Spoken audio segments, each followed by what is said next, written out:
출애굽기 22장에 나오는 법규들을 살펴보게 됩니다. 22장은 31절까지 있는데 22장에 나온 내용들을 대충 주제별로 정리를 해보면 5가지 정도가 됩니다. 지금 우리가 읽은 1절에서 4절 말씀이 도둑과 관련된 도둑과 배상, 그래서 오늘 설교 제목이 도둑과 배상인데요. 도둑과 관련해서 배상을 어떻게 요구하는지를 다루고, 그 다음에 5절에서 17절까지 오늘 여기까지 다룰 건데요. 5절에서 17절은 일반적인 배상, 물건을 맡았다가 잃어버렸다든지 이런 일반적인 배상에 대한 내용을 다루고 있고, 그 다음에 18절에서 20절은 사형에 해당하는 3가지 죄. 우리가 21장에서는 사형에 해당하는 4가지 죄를 살펴봤죠. 살인, 부모 구타, 유괴, 부모 저주. 이 4가지가 사형에 반드시 쳐야 된다 나오는데, 이 22장에는 3가지가 사형에 처해야 되는 죄로 나오고 있습니다. 그리고 21절에서 28절은 대인윤리, 사람들을 대할 때 우리가 어떻게 해야 되는가, 윤리적인 부분들이 나오고, 마지막 이제 29절에서 31절, 3절밖에 안 되지만 여기서는 이제 드디어 대신윤리, 하나님을 어떻게 대해야 하느냐 하는 내용이 22장 끝부분에 살짝 나오고, 또 하나님에 대한 내용은 23장 가면 중간 이후로 또 잠깐 나오고 그렇습니다. 그래서 오늘은 앞에 나오는 2개, 1절에서 4절에 나오는 도둑과 배상에 대한 내용과 일반 배상에 대한 내용을 나누려고 합니다. 먼저 1절에서 4절 말씀은 도둑질과 관련된 내용인데, 그 내용을 자세히 보면 배상에 대한 내용이 먼저 나오고, 그 다음에 도둑을 죽였을 경우에 어떻게 해야 하느냐 하는 내용이 나오고, 뒷부분에 다시 배상에 대한 내용이 나옵니다. 그래서 시작 부분과 끝에 부분이 배상에 대한 내용이 나오고, 가운데 도둑질하는 사람, 도둑을 죽이는 경우 어떻게 해야 되는가 하는 부분이 나옵니다. 보통 이런 식으로 앞뒤에 같은 게 나오고 중간에 다른 게 나올 경우에는 중간에 나오는 부분들이 강조되는 경우들이 많은데, 이 본문의 경우는 제가 볼 때는 앞뒤에 나오는 배상에 대한 부분이 더 핵심적인 부분인 것 같다라는 생각을 합니다. 그래서 도둑질과 관련해서는 배상에 대한 내용을 하나님이 우리를 교훈하고 계시다, 이렇게 생각을 할 수 있습니다. 그래서 1절과 3절 하반절 괄호 부분이죠. 3절 하반절에서 4절까지 내용이 배상에 대한 내용이라서 함께 묶어서 말씀을 드리자면, 이 배상에 대해서 다루고 있는 구절들이 우리에게 제시하는 가장 핵심적인 내용은 3절 하반절에 나오는 내용입니다. 훔친 것은 반드시 물어내야 한다. 남의 것을 훔쳤다면 배상해라, 돌려줘라. 돌려줄 뿐만 아니라 배상이라고 하는 것은 내가 훔친 물건을 그대로 돌려주는 게 배상이 아니죠. 거기에 플러스 알파를 해가지고 말 그대로 배상하는 의미를 담아서 그 이상으로 돌려줘야 한다라는 겁니다. 훔친 물건을 배상해야 하는데, 만약에 훔쳐서 그것을 다 써버렸는데 나한테 배상할 수 있는 아무것도 남아있지 않다. 그럼 어떻게 해야 되느냐? 저 사람은 너무 가난해서 도둑질을 하긴 했는데 도둑질한 것에 대해서 배상할 능력이 없다. 그러면 봐줘야지 어쩌겠어, 그러고 넘어가느냐? 아니에요. 그가 가진 것이 아무것도 없으면 자기 몸을 종으로, 노예로 팔아서라도 배상해라. 우리가 일반적으로 알고 있는 도둑질과 배상에 대한 그런 내용에 비하면 굉장히 강력하죠. 큰 거가 됐든 작은 거가 됐든 뭐 설교 준비하면서 그 내용을 여기 쓰진 않았지만 갑자기 퍼뜩 떠오르는 전 대통령 있죠. 뭐 횡령으로 했는데 나는 가진 돈이 얼마밖에 없다. 이런 식으로 해가지고 국민의 공분을 샀던 사람이 있는데 그러면 자기를 노예로 팔아서라도 갚아야 되는 거예요. 성경적으로 말하자면. 근데 오늘날의 법은 아무것도 못하죠. 그런 사람들에 대해서. 뻔뻔하게 나오는데도 도둑질을 했는데도 나 돈 없어 배째 그러면은 뭐 어쩔 수 없지 이러는데 성경은 그렇지 않아요. 너가 갚을 게 없으면 너 자신을 노예로 팔아서라도 갚아라 라고 요구해요. 그래서 무엇을 훔쳤다면 반드시 그것을 물어내야 하고 물어낼 능력이 없다면 자신을 노예로 팔아서라도 반드시 갚아야 한다. 이것은 이 남의 물건을 훔치는 도둑질을 굉장히 중한 죄, 도둑질을 했다면 어떻게 해서든지 노예가 되는 한이 있어도 반드시 갚을 것을 요구하시는 하나님의 아주 확고하고 강경한 뜻을 우리에게 보여주고 있다. 이렇게 생각할 수 있습니다.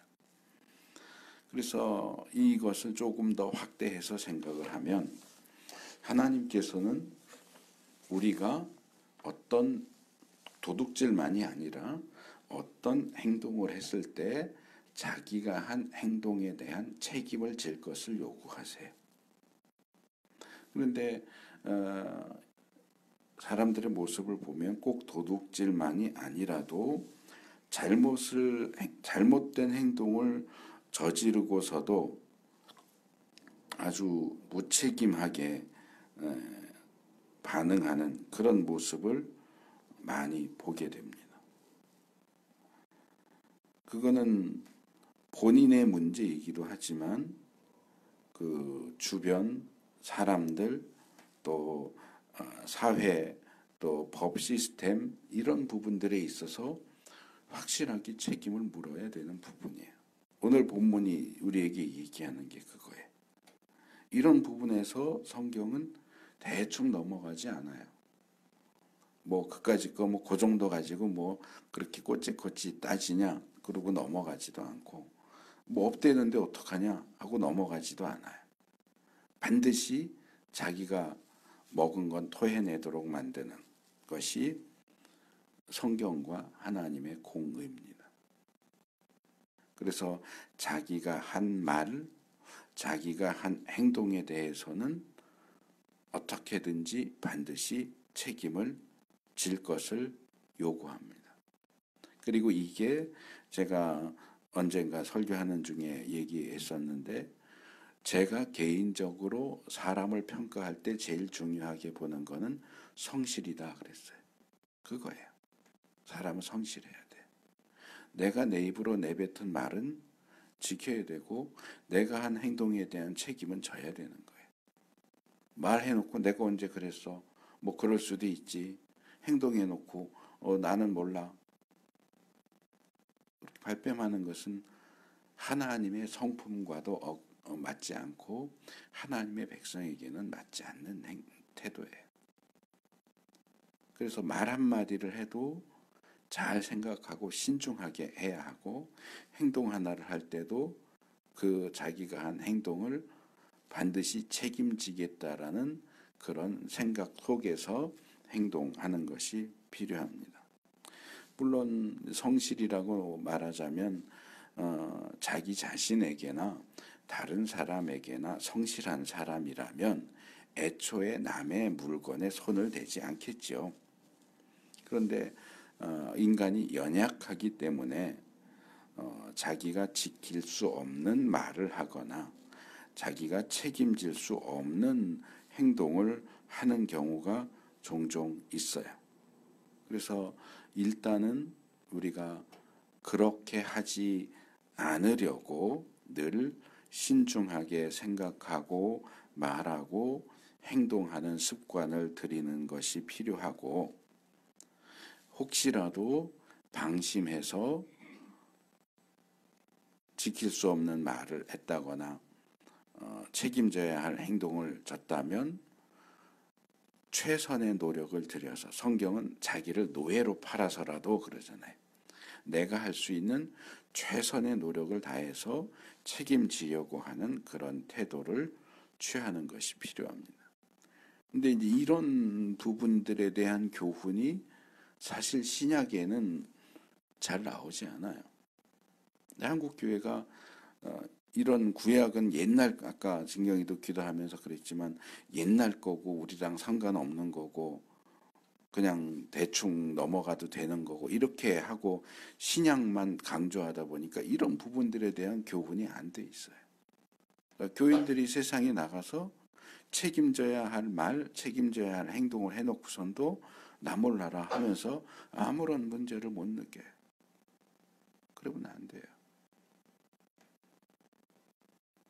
하나님 앞에서나 사람 앞에서 책임질 수 있는 존재가 돼야 한다. 이게 하나님께서 우리에게, 하나님의 언약 백성에게 요구하시는 요소 가운데 하나입니다.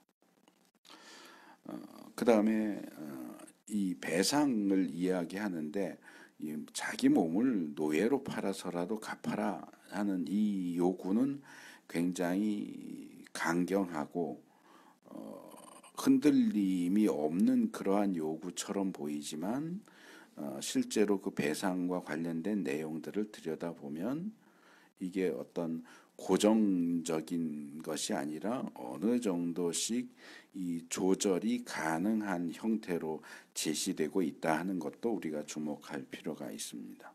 1절을 보면, 자, 소나 양을, 남의 소나 양을 도둑질했어요.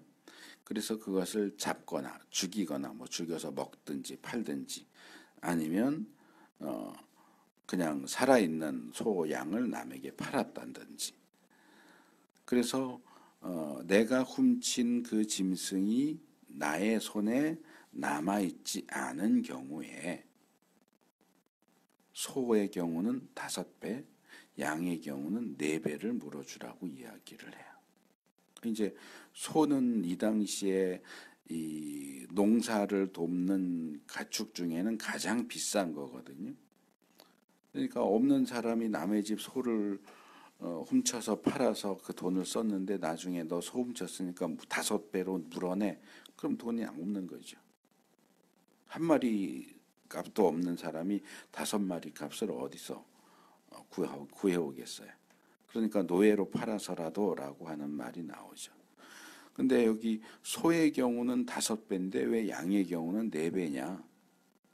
뭐 본문이 그 이유를 이야기해주고 설명해주고 있지 않지만 제가 볼 때는 소는 양보다 가치가 높아요. 또 그만큼 귀하기도 하고 비싸기도 하기 때문에 말하자면 고가품인 거죠. 고가품이 있기 때문에 말하자면 프리미엄이 붙어서 5배를 이야기하는 거고, 양은 좀 저가품이고 일반적으로 많이 구할 수 있는 것이고, 그렇기 때문에 양은 조금 배상해야 할 그 정도가 조금 떨어지는 것으로 그렇게 추측을 할 수 있습니다. 그리고 4절에 보면 도둑질한 소나 나귀나 양을 팔지 않고 아직 가지고 있다면, 이것도 이제 우리가 볼 때는 이해가 안 되는 거죠. 그 판 거나 가지고 있는 거나 뭐가 달라. 그런데 이 배상해야 하는 정도가 차이가 많이 나죠. 판 경우는 소는 5배, 양이나 나귀도 포함되겠죠. 양이나 나귀, 작은 짐승은 4배 이렇게 하는데, 만약에 가지고 있었다면 2배만 갚으면 된다고 얘기해요. 그러니까 가지고 있던 거 돌려주고 한 마리 분만 더 갚으면 되니까 훨씬 그 배상해야 하는 그 형벌치가 낮은 거죠. 그래서 같은 도둑질이라고 할지라도 구체적인 상황이 어떻게 되어 있느냐에 따라서 배상을 하는 정도도 조금씩 다르게 취급을 하는 것을 볼 수 있습니다. 그리고 이 도둑질한 것을 배상하라고 하는 이 내용을 보면 사람의 경우 소나 양이나 나귀를 도둑질한 게 아니고 사람을 도둑질한 유괴죠. 사람을 유괴했을 경우에는 우리가 이미 21장에서 반드시 사형에 처해야 하는 죄 중에 하나가 유괴라고 했죠. 그렇기 때문에 거기에 비추어서 그 사람을 팔았든지 인신매매를 했든지 자기가 붙잡고 뭐 노예로 부렸든지 팔았든지 데리고 있든지 상관없이 무조건 사형입니다. 그래서 이 21장 16절에 나왔던 유괴에 대한 법과 일치하고 있는 것을 볼 수 있죠. 그것은 어떤 물건이나 짐승에 비해서 이 사람의 어떤 가치를 굉장히 높게 보고 있는 것을 알 수 있어요. 그래서 전에 이 살인죄 또 유괴죄에 대한 우리나라 형법이 어떻게 성경이 요구하는 처벌과 차이가 나는가 하는 것을 소개를 했는데, 성경은 이 특별히 사람의 어떤 생명 또는 사람의 가치에 대해서 굉장히 높게 평가하고 있는 것을 볼 수 있어요. 노예제도라든지 이런 뭐 가부장제도 안에서 아내나 딸을 재산으로 여기는 뭐 이런 고대의 그런 습성들도 눈에 보이지만, 그럼에도 불구하고 전반적으로 성경은 사람의 가치를 굉장히 높게 치고 있다. 왜냐하면 사람은 하나님의 형상대로 지음받은 존재이기 때문에.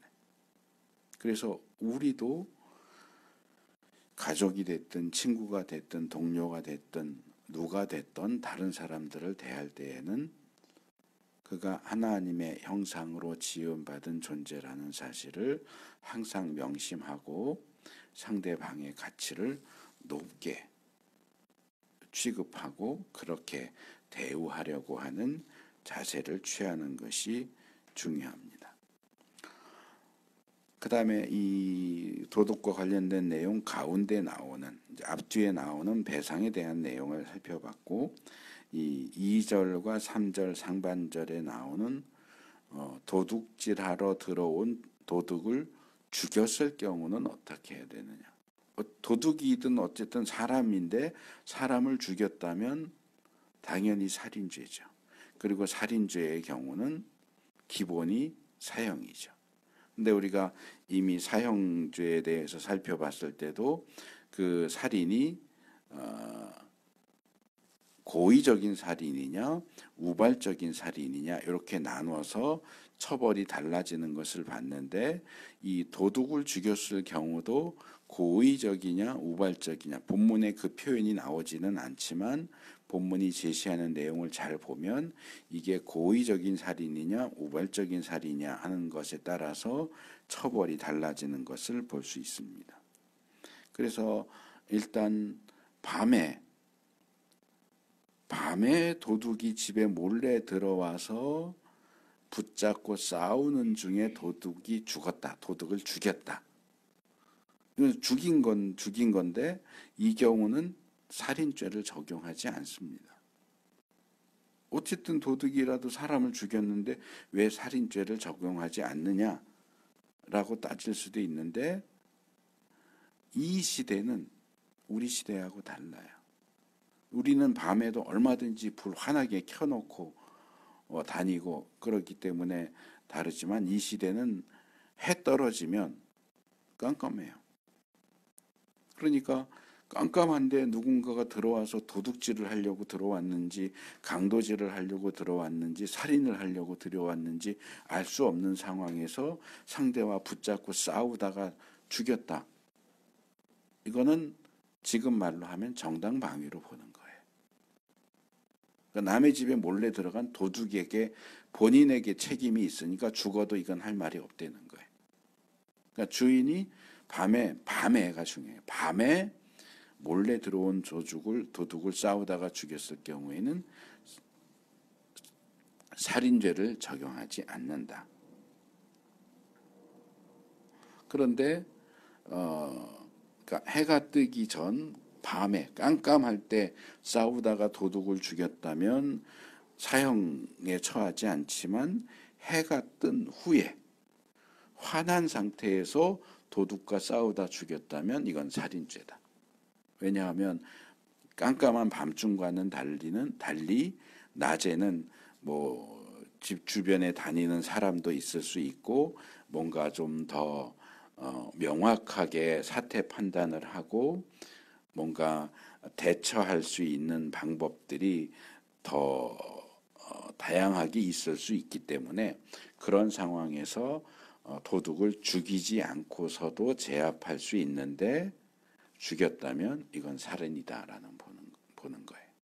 그래서 이 밤에 도둑을 죽일 경우는 살인죄로 보지 않는 것은 이 집 주인의 편을 들어주는 그런 내용이라면 낮에 도둑을 죽였을 경우에 살인죄로 취급하는 것은 도둑이라고 할지라도 도둑의 생명도 가치 있는 것으로 보고 도둑의 편을 도둑질을 하는 게 잘했다는 얘기가 아니고 도둑의 생명도 생명이다라고 하는 측면에서 이렇게 처벌이 달라지는 것을 볼 수 있습니다.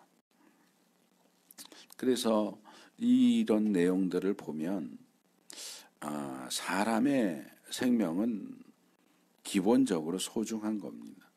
사람의 생명은 소중하지만 그러나 사람의 생명이 소중하다는 이유만으로 어떤 범죄 행위를 저질렀어도 무조건 보호해 주지는 않는다.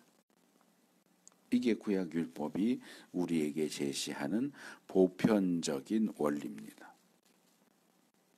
그래서 이런 성경의 원리에 비추어 볼 때 근대와 현대의 어떤 형법이 특별히 현대에 와서 더 심한데 범죄자의 인권, 범죄자에게도 인권이 있다. 그래서 우리가 자주 보게 되는 거지만 예를 들어서 범죄자가 뉴스에서 범죄자가 뭐 재판을 받기 위해서라든지 신문을 받기 위해서 체포되어 가는데 막 이렇게 얼굴 가리고 마스크 끼고 기자들이 얼굴 찍으려고 그러면 막고 막 이러잖아요. 그 왜 그렇게 해요? 범죄자에게도 인권이 있다는 거예요. 그 범죄자의 인권을 지켜주기 위해서 그 사람의 어떤 신상이 공개되지 않도록 막는 거예요. 근데 제가 볼 땐 그건 성경적이지 않아요. 범죄자에게 인격이 있다는 건 맞아요. 범죄자에게 인권이 있는 게 맞지만 그럼 피해자에게는 인권이 없어요? 범죄자가 피해자에게 뭔가 해를 끼칠 때 그 사람은 피해자의 인권을 배려해 주면서 범죄를 했을까요? 다른 사람의 인권을 무시하고 학대하거나 폭력을 행하거나 심지어는 죽이거나 하는 범죄자에게는 사실상 인권이라는 게 보호해 줄 가치가 없는 거예요. 저는 그렇게 생각해요. 그게 성경의 원리라고 생각을 해요. 그래서 현대의 형법이 지나치게 범죄자의 인권을 주장하고 보호해 주려고 하는 것은 사실상 성경의 원리와는 맞지 않는다. 물론 범죄자도 기본적으로 인권이 있고 범죄자의 생명도 소중하다라고 하는 것 역시 성경의 가르침이긴 하지만 생명이 소중하기 때문에 어떤 흉악한 죄를 저질렀어도 그 사람이 보호되어야 한다. 고의적으로 살인을 했어도 보호해준다. 그런 건 없어요. 제가 지난번에 살인과 관련해서 도피성 얘기를 했는데 사실 성경에만 나오는 게 아니고 세계 거의 모든 민족에게는 도피성과 비슷한 제도가 있었어요. 우리나라의 경우도 국사 배워보면 알지만 뭐 고조선이나 뭐 고구려나 이런 데면 소도라는 게 있어요. 근데 성경의 도피성하고 달라요. 성경의 도피성은 살인을 저지르고 피했을 때 이 사람이 저지른 살인이 고의적인 것이냐 우발적인 것이냐를 따져요. 우발적인 경우에는 보호해 주지만 고의적일 경우에는 보호해 주지 않아요. 그런데 우리나라 고대의 소도 같은 것은 고의적이냐 우발적이냐를 따지지 않아요. 무조건 도피해 오면 무조건 보호해 줘요. 이게 성경과 일반적인 방식의 차이점이에요. 그래서 성경은 고의적으로 범죄한 범죄자의 인권에 대해서는 보호해 줄 생각이 없다. 그런 부분에 있어서도 우리가 성경의 원리를 잘 이해하는 것이 필요하겠다라는 생각을 합니다. 그 다음 5절에서 17절 일반적인 손해배상에 대한 내용이 나오는데 여기에는 4가지 경우가 나옵니다. 기본적으로는 똑같아요. 남에게 손해를 끼쳤다면 반드시 배상해야 된다 하는 게 기본적인 원리예요. 그런데 도둑을 죽였을 경우에 밤에 그랬느냐 낮에 그랬느냐에 따라 처벌을 달리하는 것처럼 이 손해배상을 하는 데 있어서도 각각이 어떤 경우냐 어떤 케이스냐에 따라서 케이스 바이 케이스로 배상의 어떤 정도나 방식의 차이를 두고 있어요. 그러니까 고대의 법이라고 해서 무조건 남한테 손해를 끼쳤으면 배상해 이렇게 무작정 요구하는 게 아니고 기본 원리는 세워놓되 각각의 형편과 처지에 따라서 이 처벌을 달리하는 것을 볼 수 있습니다. 그래서 먼저 5절에 보면 집짐승을 관리하지 못해서 우리가 지난번에 21장 내용 중에서도 손해배상 상해 및 살해와 관련된 내용 중에서 뭐 소가 사람을 받아서 죽인다거나 다른 소를 받아서 죽이거나 다치게 한 경우에 어떻게 할 것이냐 그 부분을 소개했는데 지금 여기 나오는 내용도 비슷합니다. 집짐승을 관리하지 못해서 남에게 손해를 입혔다. 이제 여기는 소만이 나오는 건 아니고 본문에 보면 밭이나 포도원에 손해를 입혔다. 그러니까 뭐 양이나 염소가 남의 밭에 들어가서 농작물을 먹었다거나 포도원에 들어가서 열매를 먹고 망쳐놓거나 뭐 이런 경우까지 다 포함하는 걸로 볼 수 있겠죠. 그래서 밭하고 포도원만 나오지만 그 외에 뭐 다양한 경우를 생각할 수 있겠죠. 그래서 내가 기르는 짐승이 남에게 손해를 끼쳤을 경우에도 역시 그거 뭐 이성 없는 짐승이 저지른 일인데 어쩌겠어 하고 넘어갈 게 아니고 그 이성 없는 짐승의 주인이 책임을 지라는 거예요. 배상을 하라는 거예요. 근데 이 본문을 잘 보면 그렇게 남의 밭이나 포도원에 짐승이 손해를 입혔을 때에 예를 들어서 뭐 남의 사과밭에 들어가서 뭐 중간 등급의 또는 하등급의 사과를 많이 먹고 뭐 나무를 뭐 꺾고 뭐 이렇게 했다. 그러면 아 그래 우리 집 짐승이 네 사과나무에 중품 하품에 손해를 끼쳤어. 그러면 내가 그대로 중품 하품 배상해 줄게. 이렇게 하지 않는다는 거예요. 뭐라 그래요? 이 배상해 주는 물품의 질이 1대1로 대응되는 게 아니고 가해자 밭과 포도원의 가장 좋은 걸로 배상을 하려는 거예요. 짐승이 남의 집 하품을 망가뜨렸으면 우리 집 상품으로 갚으라는 거예요. 그러니까 이런 부분들을 우리가 세밀하게 보지 않고 그냥 이건 옛날 법이니 하고 넘어가 버리는데 아니에요. 제가 도둑질에 있어서도 배상을 얘기할 때 배상은 도둑질한 물건을 그대로 돌려주는 게 배상이 아니고 거기에 플러스 알파를 해서 돌려주는 거다라고 얘기를 했잖아요. 그래서 손해를 입힌 것을 그대로 돌려주는 게 아니고 손해를 입힌 것 플러스 알파로 돌려주는 거예요. 그래서 피해자가 손해를 입은 것이 질이 낮은 것이라고 할지라도 가해자는 자기가 가지고 있는 가장 질이 좋은 것으로 갚아줘야 돼요. 이게 손해배상의 기본 원리예요. 우리는 뭐 현대에도 뭐 짐승을 키우는 경우가 있으니까 뭐 우리 집 개가 남을 물었다거나 뭐 이런 경우가 생길 수도 있고 그럴 텐데 우리가 남에게 손해를 끼쳤을 때 배상한다고 할 때는 계산기 딱딱 두드려서 10만 원어치 손해를 입혔으니까 10만 원어치 배상할게. 그런 식으로 하면 안 된다는 거예요.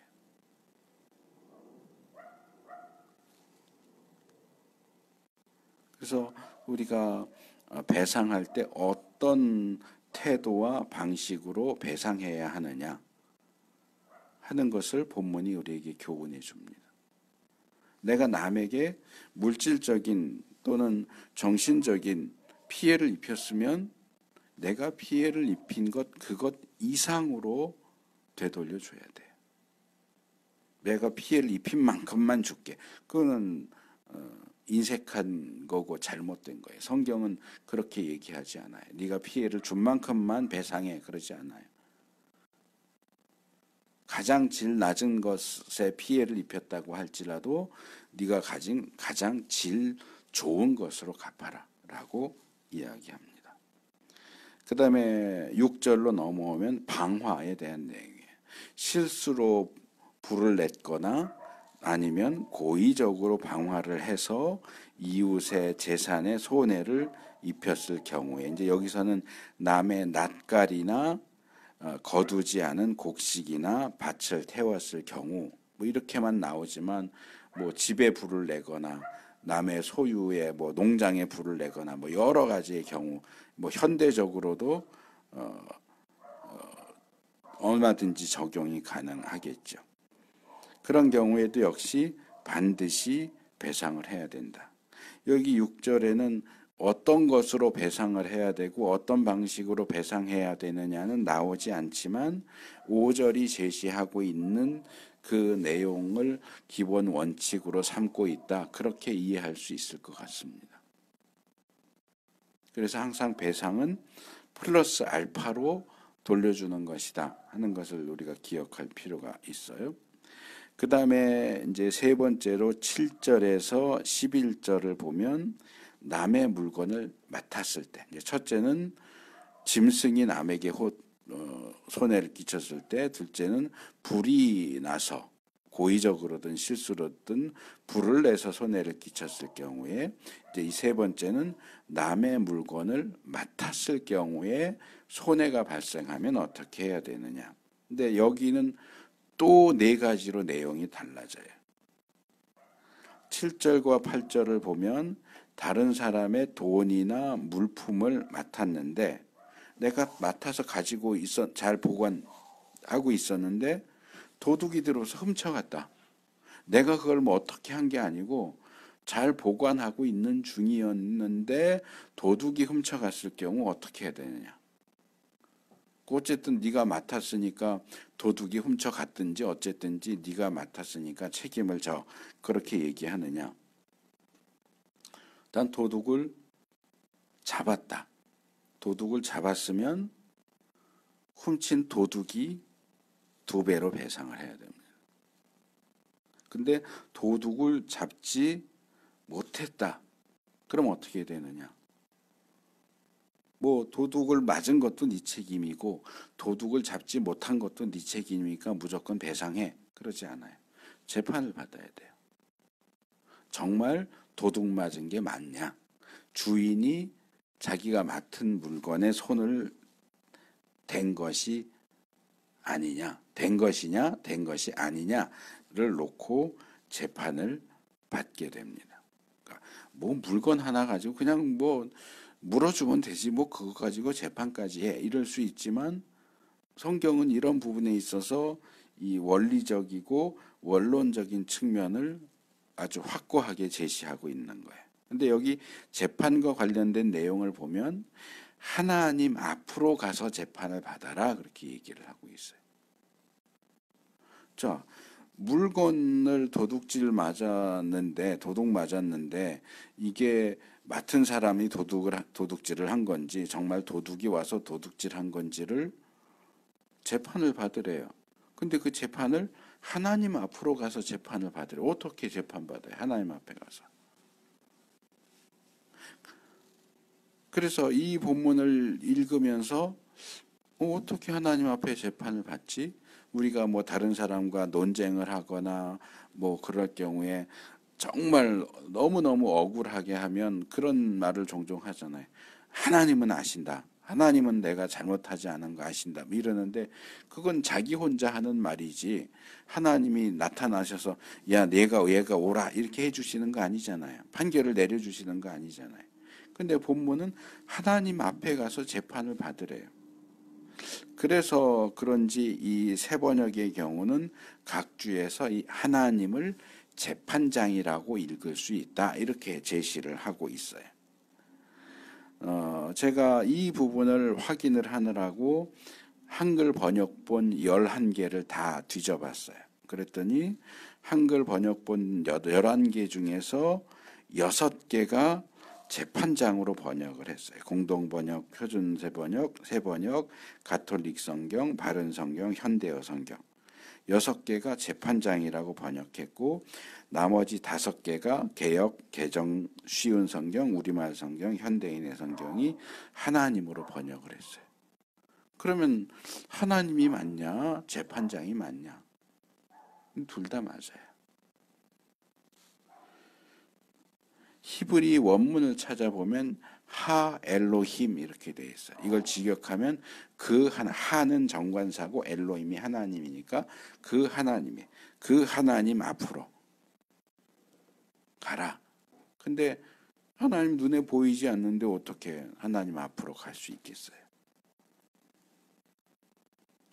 그래서 구약의 개념 속에서는 인간 재판장이 하나님을 대신해서 재판한다라고 하는 개념이 있기 때문에 종종 재판관들이나 또 재판하는 일을 주로 하는 왕들, 고대에는 왕들이 재판하는 일들 많이 했으니까 왕들을 하나님이라고 부르는 경우가 있어요. 신. 그러니까 엘로힘은 신이에요, 사실은. 우리는 하나님 그러면 여호와 하나님 고유명사로 생각을 하지만 이 엘로힘이라는 히브리 단어는 고유명사가 아니고 일반 명사, 신을 가리키는 말이에요. 그래서 재판장 앞에 가라. 이렇게 읽고 이해해도 전혀 문제가 되지 않는다. 특별히 시편 82편을 보시면 하나님께서 하나님들에게 이르시되 너희가 언제까지 그렇게 편파적으로 재판할 거냐 이렇게 얘기하시는 장면이 나와요. 그러니까 하나님께서는 여호와 하나님이고 하나님들에게는 재판장들에게예요. 그러니까 내가 재판장들 너희에게 마치 하나님과 같은 권위와 하나님과 같은 책임을 주면서 재판할 수 있는 그 일을 맡겼는데 왜 일을 제대로 안 하냐를 책망하는 내용이에요. 그래서 이 표현은 고대 이스라엘이 신정 국가였다. 그냥 일반 국가가 아니고 하나님이 왕으로서 다스리시는 신정 국가였다라는 사실을 전제로 해서 실제로는 재판장 앞에 가는 거지만 재판장 앞에 가는 그것은 하나님 앞에 나가는 것과 동일하게 여겨졌다. 그러니까 그냥 뭐 도둑질을 했느냐 안 했느냐 정도가 아니라 너가 도둑질을 안 했다면 안 했다는 사실을 하나님 앞에서 확실하게 말해라. 하나님은 모든 것을 다 아시는데 모든 것을 다 아시는 하나님 앞에서 네가 정말로 무죄하다면 무죄를 입증해봐 하는 얘기죠.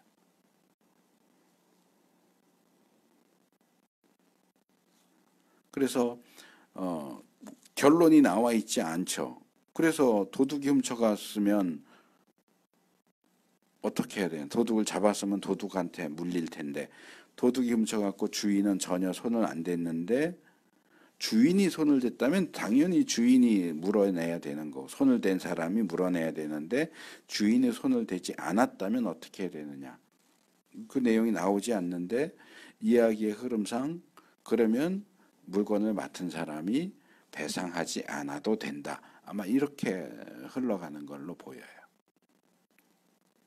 그 다음에 9절로 넘어오면 두 번째, 첫째는 도둑이 훔쳐갔을 경우에 두 번째는 맡긴 물건, 소, 나귀, 양, 의복 그 외에 여러 분실물들에 대해서 소유권을 양쪽에서 주장할 경우는 어떻게 해야 되느냐.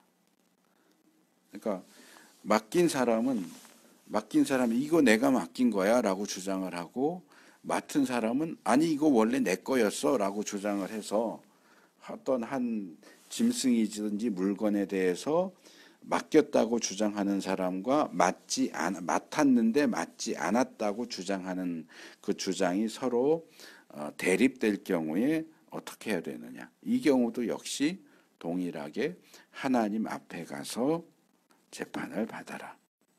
그래서 재판 결과 유죄.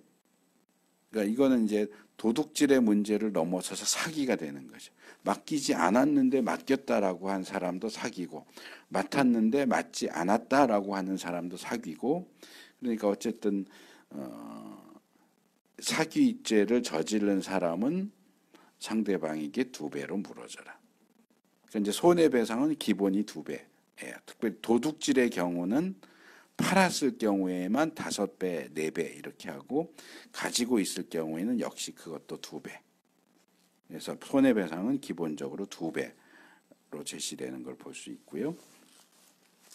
그 다음에 10절에서 13절은 이 맡은 것, 여기 이제 짐승이죠. 왜냐하면 맡은 것이 죽었을 경우이기 때문에 물건을 맡았는데 고장났다 이렇게도 될 수 있겠지만 이제 이 당시에는 뭐 고장날 물건은 뭐 별로 없으니까 짐승, 나귀, 소, 양 그 외에 짐승 뭐 그런 것들을 맡았는데 짐승이 죽거나 또는 없어졌을 경우 그 뭐 도둑이 훔쳐가서 없어졌을 수도 있고 잠깐 한눈 판 사이에 얘가 나가버려 가지고 없어졌을 경우 그럼 어떻게 해야 되느냐.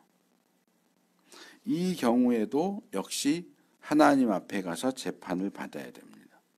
근데 이 내용은 구절이 길잖아요. 10절에서 13절. 특별히 이 재판에 대한 내용이 11, 12, 13절 3절에 걸쳐서 나오는데 그래서 이 부분을 통해서 우리가 하나님 앞에 가서 재판을 받는 과정에 대한 보다 구체적인 상황을 들여다볼 수 있게 됩니다. 그리고 이 재판은 일반적으로 행해지는 그 당시에 행해진 일반적인 재판 방식과 크게 다르지 않을 것으로 보이고 그리고 우리 시대와는 조금 다르지만 고대 이스라엘 세계에 있어서는 재판 과정에 있어서 맹세가 특별히 중요한 의미를 가진다 하는 걸 생각을 할 필요가 있습니다. 자, 물건을 맡았는데 잊어버렸다. 도둑 맞았다. 지가 혼자 걸어서 나갔다. 내가 손을 대지 않았다. 이런 부분에서 자기의 무죄를 주장할 때 나 이거 맹세하는데 그러니까 이스라엘 사람들에게 맹세는 사실상 이거예요. 내가 하나님의 이름을 걸고 맹세하는데 하나님이 아셔. 나의 무죄를 하나님이 아셔. 내가 하나님을 걸고 맹세하는데 내가 맹세하는데 만약에 이게 사실과 내 맹세와 달라서 내가 범죄했다면 하나님이 나를 벌 주시고 하나님이 날 죽이셔도 괜찮아. 이런 포괄적인 내용을 포함하고 있는 맹세예요. 물건이나 짐승을 맡았던 사람이 재판받는 과정에서 내가 거기에 손을 대지 않았습니다 라고 하나님의 이름으로 맹세한다면 그 맹세는 받아들여져야 한다. 그리고 물건을 맡았지만 자기가 손을 대지 않고 도둑이 훔쳐갔다거나 지가 걸어서 나갔거나 아니면 그냥 잘 데리고 있었는데 갑자기 픽 쓰러져서 죽었다거나 어쨌든 맡은 사람이 그것에 망실과 관련해서 어떤 책임져야 할 행동도 하지 않았을 경우에는 배상하지 않아도 된다. 물론 여기 11절에 보면 그 임자가 물건이나 짐승의 주인이 맡긴 사람이 맡은 사람의 맹세를 받아들이면이라는 조건 하에서 받아들이면 그 맡은 사람에게는 책임이 없다. 배상할 필요가 없다. 이렇게 이제 나오는데 뭐 받아들이면이라는 표현으로 봐서는 맡은 사람이 맹세를 해도 맡긴 사람이 난 그 당신 맹세를 못 믿어 라고 해서 받아들이지 않을 수 있는 가능성도 있지 않았을까 생각을 할 수 있지만 재판 과정을 통해서 드러난 어떤 증거나 또 피의자의 맹세가 일관성이 있다고 한다면 보통은 맹세는 받아들여지도록 되어 있습니다. 고대 이스라엘 사회에 있어서는 그래요. 그래서 히브리서 6장 16절 말씀을 보면 몇 가지 얘기를 하는 중에 맹세에 대해서 이렇게 얘기해요. 맹세는 그들에게 모든 논쟁을 재판까지도 포함해서 모든 논쟁을 그치게 하여 주고 확정을 지어 줍니다.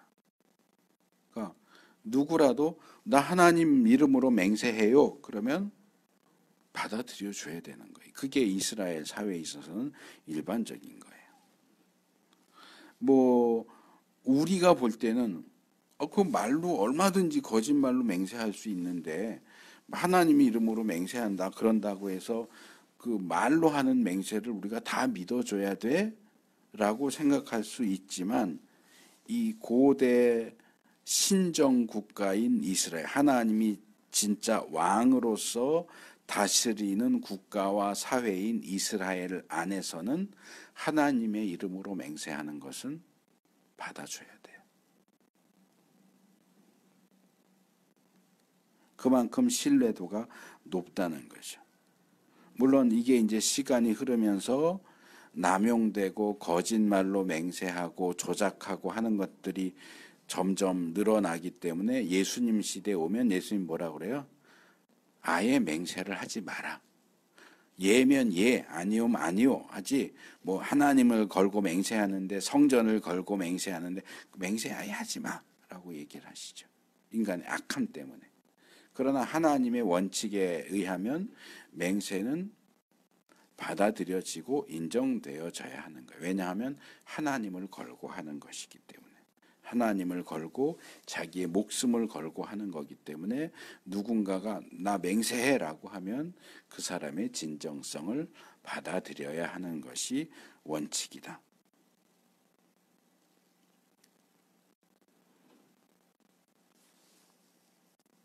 그리고 야고보는 그냥 맹세하지 말아라. 예면 예, 아니오면 아니오. 이렇게 단순하게 담백하게 그냥 얘기해라 라고 했던 예수님의 말씀 마태복음 5장 37절인데요. 그 말씀을 야고보가 야고보서 5장 12절에서 다시 인용을 하면서 최종적으로 이렇게 말합니다. 그렇게 해야 여러분은 심판을 받지 않을 것입니다. 맹세와 관련해서 우리가 마지막에 하나님 앞에서 심판받을 거다. 이게 성경이 우리에게 제시하는 맹세와 관련된 원칙적인 측면이에요. 지금 당장은 거짓말로 맹세해서 위기를 모면할 수 있지만 하나님은 그거 기억하신다는 거예요. 너 내 이름으로 거짓말을 해? 내 이름으로 거짓 맹세를 해? 용서하시지 않아요.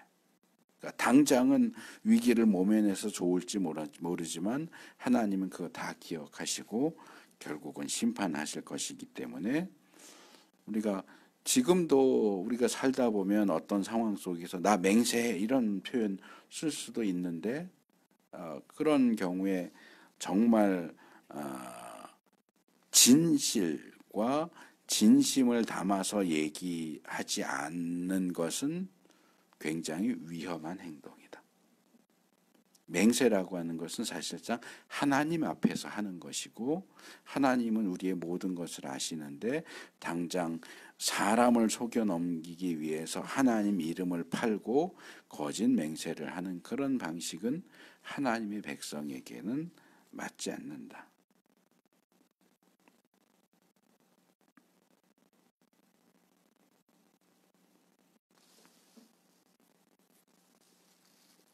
그리고 이제 조금 또 다른 측면도 있는데 물건을 맡은 사람이 자기가 그 물건을 도둑질하진 않았지만 이 맡긴 사람이 특별히 이 물건을 잘 지켜달라고 요청을 했는데도 물건은 맡아놓고 어디다 그냥 툭 던져놨다거나 정말 맡은 사람으로서의 이 책임을 다하지 못해서 도둑을 맞았다거나 뭐 짐승을 관리를 소홀히 해서 관리를 했는데도 잊어버린 경우는 어쩔 수 없지만 관리를 제대로 안 해서 짐승이 죽었다거나 없어졌다거나 그럴 경우에는 배상을 해라. 그러니까 이게 조금 애매한 부분이죠. 어느 선까지 배상을 해야 되는 거고 어느 선부터 배상을 안 해도 되는 건지가 좀 애매한데 이건 사실은 양심의 문제예요. 결국 법의 문제가 아니고 양심의 문제라고 말할 수 있어요. 그래서 뭐 짐승이 와서 잡아먹었다. 그러면 증거를 제시하면 그러니까 말하자면 살인과 마찬가지로 고의적이냐 우발적이냐예요. 결국은. 우발적이라면 책임을 면제해 주지만 고의적이라고 하면 책임을 져야 한다. 그렇게 보는 거죠. 마지막 14절, 15절은 이웃에게 빌린, 이것은 맡은 게 아니고 이번엔 빌린 거예요. 그러니까 뭐 예를 들어서 내가 밭을 갈아야 되는데 나는 소가 없고 옆집에는 소가 있으니까 옆집 사람한테 나 밭 갈 동안만 쓰게 당신 소를 좀 빌려주시오 해서 소를 빌려서 밭을 가는 과정 중에 그 짐승이 다치거나 죽으면 어떻게 하느냐.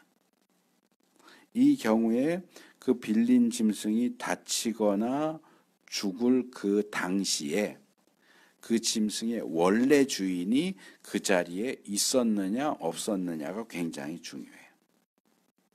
빌려서 내가 지금 빌린 짐승으로 밭을 갈고 있는데 주인이 없는 상태에서 나 혼자 이렇게 하고 있다가 짐승이 뭐 푹 쓰러져서 다치거나 죽었다. 그러면 빌린 사람이 책임을 져야 되는데 빌린 사람이 빌린 짐승으로 일을 하고 있는데 그 옆에 짐승의 주인이 옆에 있었다. 주인이 옆에서 보고 있는 상황에서 짐승이 다치거나 죽었으면 책임이 없어요. 그러니까 어떻게 보면 이게 도대체 기준이 뭐야? 뭐 이렇게 왔다 갔다 해. 좀 명확하고 단순하게 해주면 좋은데 뭐 자꾸 이랬다 저랬다 하는 것 같아 하는 식으로 보일 수 있지만 나름대로 다 기준이 있는 거예요. 그 짐승을 빌린 상황이었다 할지라도 짐승의 원래 주인이 그 자리에 있었다면 그 주인에게도 책임이 있다. 그러니까 뭐 이런 거죠. 몇 달 아주 오래된 건 아닌데 몇 달 전에 제 방에 테이블을 바꾼 적이 있어요. 조그만 걸 쓰다가 이제 지나가 놓고 간 큰 테이블로 바꾸자고 했는데 그걸 막 뭐 치우고 이러느라고 진경이가 도와주느라고 한 건데 내 외장 하드를 툭 떨어뜨렸어. 툭 떨어뜨려 갖고 이게 외장 하드가 고장 났어. 뭐가 부러져 중간에 부러져 갖고 노트북에 연결하면 불만 들어오고 인식이 하나도 안 돼. 그러면 누구 책임일까요? 그 고치는 비용이 왕복 택배에다가 교체 비용에서 15,000원 들었는데 15,000원 누가 내야 될까요?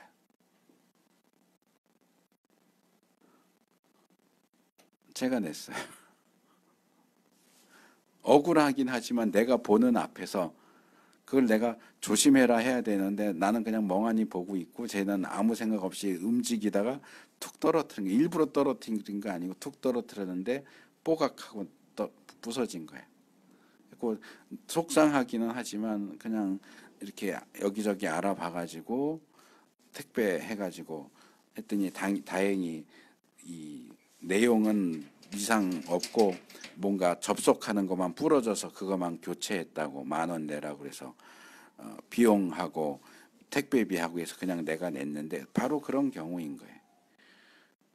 주인이 옆에서 보고 있는데 물론 뭐 내가 보고 있지 않은 상황에서 고장 냈다고 해서 너 물어내 이랬을지 어땠을지는 잘 모르겠지만 어쨌든 아주 비슷한 경우라서 제가 예를 드는 거예요. 그래서 주인이 보고 있을 때는 주인도 책임이 있다. 그 물건, 그 짐승을 빌린 사람이 사용하고 있었다 할지라도 주인이 그 옆에 있었다면 주인에게도 책임이 있다. 그래서 이런 뭔가 조금 복잡해 보이는 그런 내용들이 오늘날의 어떤 형사 판결이나 민사 판결 또는 어떤 판결 재판까지는 가지 않아도 사람과 사람 사이에서 일어나는 여러 가지 사건과 사고들을 우리가 어떤 기준으로 처리할 수 있느냐 하는 것을 우리에게 교훈해 준다. 이게 우리 시대와 직접적인 관계가 있는 내용도 있고 없는 내용도 있지만 이 내용들이 우리에게 제시해 주는 겉으로 드러나는 불연속적인 부분 말고 그 안에 들어가 있는 연속적인 부분, 원론적인 측면들은 우리가 충분히 고려해서 뭐 예를 들어서 배상은 좋은 걸로 해야 된다든지 이런 식의 원리들은 얼마든지 우리가 적용할 수 있다고 생각을 합니다. 오늘 여기까지 하겠고요. 그래서 오늘 우리가 주로 배상과 관련된 내용들을 살펴봤어요. 우리가 다른 사람들과의 관계 속에서 특별히 내 쪽에서 다른 사람에게 손해를 끼쳤을 경우에 어떻게 행동하고 어떻게 배송해야 하는지에 대한 내용을 배송이 아니고 배상해야 되는지에 대한 내용을 살펴봤습니다. 그래서 이 내용들이 하나님과 언약을 전에도 말씀을 드렸지만 언약을 맺는 어떤 조건처럼 제시되고 있지만 사실은 조건이 아니고 우리가 이미 하나님의 언약 백성 구원받은 하나님의 자녀가 되었기 때문에 이러한 사고 방식, 이러한 행동 방식으로 살아야 할 것을 하나님이 우리에게 요구하고 계시다. 하나님이 이거는 외적인 불연속적인 부분은 우리가 옆으로 밀쳐놔도 되지만 그 안에 들어있는 연속적이고 원칙적 원리적인 부분은 우리가 받아들여서 시대와 공간이 다르지만 내가 하나님의 백성으로서 남에게 손해를 끼쳤을 때는 어떤 태도를 취해야 하고 어떤 방식으로 배상을 해야 되는지에 대한 기준을 삼고 하나님의 기준에 합당한 방식으로 행동할 수 있는 우리가 되기를 축복합니다.